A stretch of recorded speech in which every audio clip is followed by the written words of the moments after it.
Very good morning and sweet welcome to YouTube channel WRTS में। आज के इस वीडियो सेशन में हम समझेंगे थ्योरम 1.1 जिसे हम लोग कहते हैं फंडामेंटल थ्योरम ऑफ अरिथमेटिक।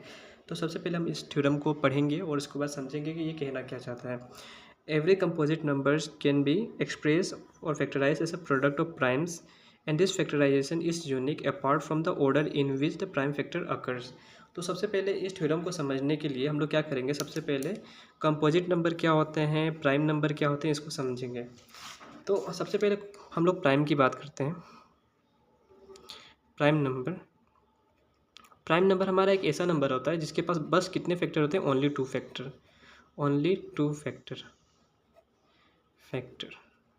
और वो फैक्टर क्या होता है, एक वन होता है एंड द नंबर इटसेल्फ।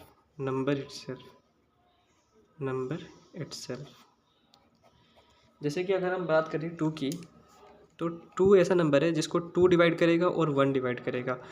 तो अगर टू टू को डिवाइड करता है तो हम कहते हैं कि टू हमारा फैक्टर है टू का। वन वन वन टू को डिवाइड करता है तो हम कहते हैं कि वन टू का फैक्टर है।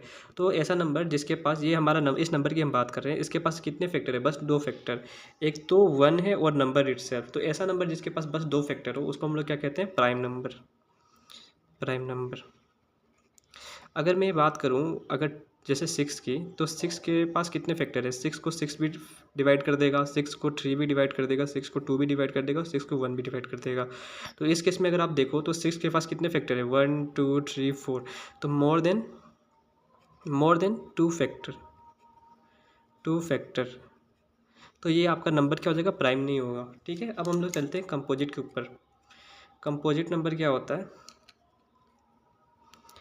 कंपोजिट में क्या होगा, सीधे बोल देगा कि मोर देन टू फैक्टर्स।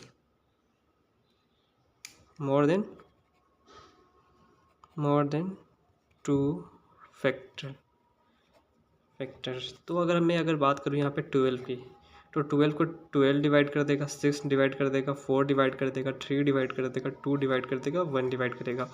तो यहाँ पे कितने फैक्टर हो रहे हैं, 1 2 3 4 5 6। तो मोर देन क्या है, मोर देन टू फैक्टर है। तो ये आपका क्या हो जाएगा, कंपोजिट हो जाएगा। अगर आप बात करो थ्री की, तो थ्री को थ्री डिवाइड करेगा, वन डिवाइड कर देगा, और कोई नंबर नहीं है जो इसको डिवाइड कर देगा। तो ये हमारा क्या हो जाएगा, कंपोजिट नहीं होगा, पर ये हमारा प्राइम है। ठीक है, तो मेरे ख्याल से आप समझ गए हो कि प्राइम क्या होता है, कंपोजिट क्या होता है। अब हम लोग चलते हैं थ्योरम के ऊपर। तो बोला ये गया कि अगर कोई भी आपका कंपोजिट नंबर है तो उसको क्या कर सकते हो, आप प्राइम के प्रोडक्ट के फॉर्म में लिख सकते हो। अगर मैं बात करूँ 12 की, तो 12 को जब आप फैक्टराइज करते हो, तो टू सिक्स टू फैक्टराइज करते हो तो क्या हो जाएगा आपका, टू इंटू थ्री। ठीक है, तो ये हमारा क्या है, प्राइम।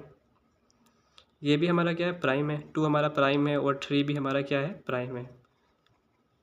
तो जब आपने 12 को फैक्टराइज किया तो आप उसको किस फॉर्म में लिख पा रहे हो, प्रोडक्ट ऑफ प्राइम के फॉर्म में लिख पा रहे हो ना, प्रोडक्ट ऑफ प्राइम के फॉर्म में लिख पा रहे हो ना। तो यही थ्योरम में यही कहा गया है कि हम किसी भी कंपोजिट नंबर को प्रोडक्ट ऑफ प्राइम के फॉर्म में लिख सकते हैं। और आगे बोला गया है कि जो ये फैक्टराइजेशन है ये वो यूनिक है। जिस तरह से आपने फैक्टराइजेशन किया है वो यूनिक है। हमें इससे फ़र्क नहीं पड़ता कि आप किस ऑर्डर में रखते हो। इसको आप लिख सकते हो two into three into two भी लिख सकते हो। इस फैक्टराइजेशन को आप लिख सकते हो थ्री इंटू टू भी लिख सकते हो। अगर आप ऑर्डर के केस में देखते हो तो जो ये फैक्टराइजेशन है वो यूनिक नहीं है।